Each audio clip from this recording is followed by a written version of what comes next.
برے خواب کیوں آتے ہیں؟ اگر عورتیں کوئی برا خواب دیکھیں تو کیا کریں؟ بسم اللہ الرحمن الرحیم۔ دنیا کا ہر شخص خواب دیکھتا ہے۔ انسان کو اپنی پوری زندگی کے دوران اچھے اور برے خواب دکھائی دیتے رہتے ہیں۔ اچھے خواب کا انسانی طبیعت پر بڑا خوشگوار اثر ہوتا ہے، جبکہ برا خواب انسان کی طبیعت کو بوجھل بنا دیتا ہے۔ خوابوں کی تعبیر کے حوالے سے بہت سے لوگ تعبیر کے ماہرین اور علماء اکرام سے رجوع کرتے رہتے ہیں، جبکہ اس کے برعکس کئی لوگ خوابوں کی نفسیاتی توجیہ کرتے ہیں، اور اسی طرح بعض لوگ خواب اور ان کی تعبیر پر سرے سے یقین ہی نہیں رکھتے۔ خوابوں کے حوالے سے کتاب و سنت کا مطالعہ کرنے کے بعد ہمیں بہت سی اہم معلومات حاصل ہوتی ہیں۔ قرآن و سنت کے مطالعے سے ہمیں یہ پتہ چلتا ہے کہ انبیاء علیہ السلام کے خواب اللہ تبارک و تعالیٰ کی طرف سے ہوا کرتے تھے، اور ان خوابوں کے ذریعے اللہ تبارک و تعالیٰ نبیوں کو احکامات دیتے یا مستقبل کی حالات کی خبر دیا کرتے تھے۔ اللہ تبارک و تعالیٰ نے سورہ صفت کی آیت نمبر 100 سے لے کر 107 تک حضرت ابراہیم علیہ السلام کے خواب کا کچھ اس انداز میں ذکر کیا ہے۔ تو ہم نے خوشخبری دی انہیں ایک بردبار لڑکے کی، پھر جب وہ پہنچا ان کے ساتھ دوڑنے کی عمر کو، انہوں نے کہا، اے میرے بیٹے، بے شک میں دیکھتا ہوں خواب میں کہ بے شک میں ذبح کر رہا ہوں تجھے، پس تو دیکھ تو کیا خیال کرتا ہے۔ اس نے کہا، اے میرے ابا جان، آپ کر گزریں جو آپ کو حکم دیا جا رہا ہے، آپ ان قریب ضرور پائیں گے مجھے، اگر اللہ نے چاہا صبر کرنے والوں میں سے۔ پھر جب وہ دونوں مٹی ہو گئے اور انہوں نے لٹا دیا اسے پیشانی کے بل، ہم نے پکارا کہ اے ابراہیم، یقیناً آپ نے سچ کر دکھایا اپنا خواب، بے شک ہم اسی طرح بدلہ دیتے ہیں نیکی کرنے والوں کو، بے شک یہی یقیناً کھلی آزمائش ہے۔ اسی طرح یوسف علیہ السلام نے بھی ایک خواب دیکھا تھا، جس کی تعبیر ان کے والد محترم نے ان کو بتائی تھی، اور یہ بھی کہا تھا کہ بیٹا، یہ خواب اپنے بھائیوں کو کبھی مت بتانا۔ محترم ناظرین اکرام، خواب اچھے اور برے دونوں طرح کے ہوتے ہیں۔ نبی کریم صلی اللہ علیہ وسلم نے فرمایا ہے کہ خواب 3 طرح کے ہوتے ہیں: دل کے خیالات، شیطان کی طرف سے ڈراؤنا خواب، اور اللہ کی طرف سے خوشخبری والا خواب۔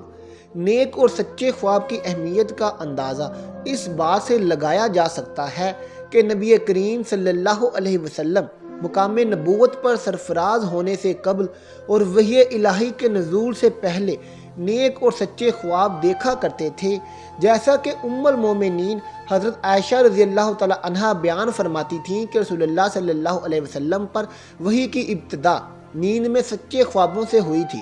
جو خواب بھی آپ دیکھتے صبح کی روشنی کی طرح پورا ہو جاتا۔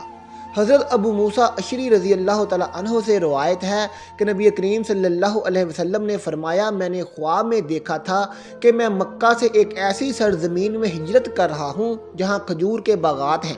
اس پر میں نے یہ خیال کیا کہ یہ مقام یمامہ یا ہجر ہے، لیکن وہ تو مدینہ نکلا، یثرب نکلا، اور اسی خواب میں میں نے دیکھا کہ میں نے تلوار ہلائی اور وہ درمیان سے ٹوٹ گئی۔ یہ اس نقصان اور مصیبت کی طرف سے اشارہ تھا جو احد کی لڑائی میں مسلمانوں کو اٹھانی پڑی تھی۔ پھر میں نے اس تلوار کو دوسری مرتبہ ہلایا تو وہ پہلے سے بھی اچھی صورت میں جڑ گئی۔ یہ فتح مکہ کی طرف سے اشارہ تھا اور مسلمانوں کو اجتماعی زندگی میں قوت و توانائی عطا فرمائی تھی۔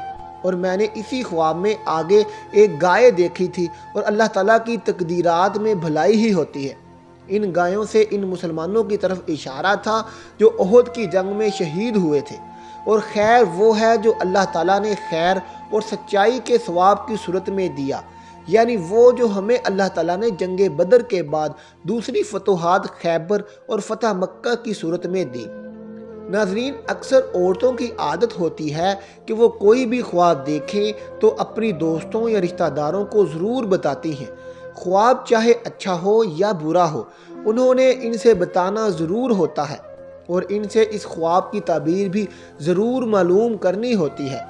اس لیے عورتوں کو اور مردوں کو یہ چاہیے کہ وہ کوئی بھی خواب دیکھیں تو اس کے بارے میں کسی سے بھی کچھ نہ پوچھیں۔ اگر کسی سے پوچھنا بھی ہو تو کوئی ایسا بندہ یا ایسی عورت ہو جو خوابوں کی تعبیر کے متعلق مکمل عبور رکھتا ہو یا رکھتی ہو تو اس سے ضرور پوچھ سکتے ہیں۔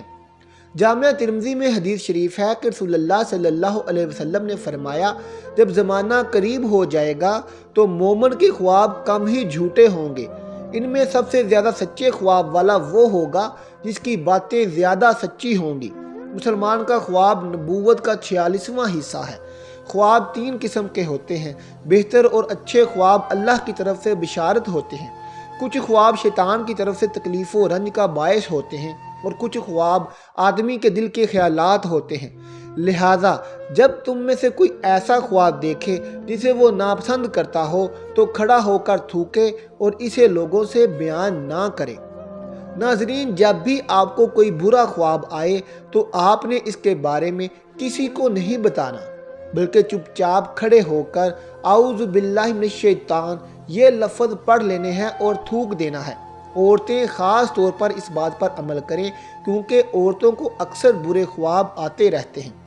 برے خواب کیونکہ شیطان کی طرف سے ہوتے ہیں، اس لیے آپ نے کسی بھی طریقے سے پریشانی نہیں لینی اور نہ ہی اس کا کوئی ذکر کرنا ہے، کیونکہ جب آپ اپنے برے خواب کا کسی کو بتاتے ہیں تو وہ اس کی تعبیر بری بتاتا ہے، تو اس کا آپ کی صحت اور آپ کی زندگی میں بہت زیادہ رد عمل ہوتا ہے۔ اور خواب چاہے کچھ کرے یا نہ کرے، اس سے آپ کو کچھ ہو یا نہ ہو، انسان سوچ سوچ کر اپنی صحت خراب ضرور کر لیتا ہے۔ حضور صلی اللہ علیہ وسلم نے فرمایا، جب تم میں سے کوئی ایسا خواب دیکھے جسے وہ ناپسند کرتا ہو تو اپنی بائیں جانب 3 بار تھوک دے اور شیطان سے 3 بار اللہ کی پناہ مانگے، اور اسے چاہیے کہ اپنے اس پہلو کو تبدیل کر لے جس پر وہ پہلے تھا۔ ناظرین، دور حاضر میں بہت سے لوگوں نے خوابوں کی تشریح اور تعبیر کو جدید ماہرین نفسیات کی تشریح اور تعبیر سے جوڑا ہے، لیکن حقیقت یہ ہے کہ خوابوں کے بارے میں جو معلومات اور مصدقہ باتیں کتاب و سنت سے حاصل ہوئی ہیں، ہمیں کسی اور ذرائع سے حاصل نہیں ہو سکتی۔ چنانچہ مسلمان معاشرے میں بسنے والے لوگوں کو خوابوں کے حوالے سے دیگر ذرائع کی بجائے کتاب و سنت سے حاصل ہونے والی معلومات پر ہی اعتماد کرنا چاہیے اور خوابوں کی تعبیر کے لیے کتاب و سنت کے ماہرین اور اہل تعبیر سے ہی رجوع کرنا چاہیے۔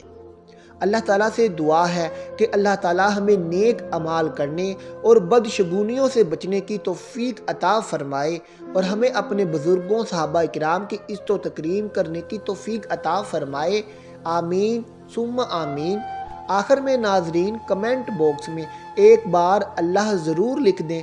ملتے ہیں اگلی ویڈیو کے ساتھ۔ اللہ حافظ۔ ناظرین، یہ آخر میں برے خواب کے شر سے بچنے کی دعا بھی دی گئی ہے، اسے آپ اپنی نوٹ بک پر لکھ لیں یا اسے یاد کر لیں۔ اللہ حافظ۔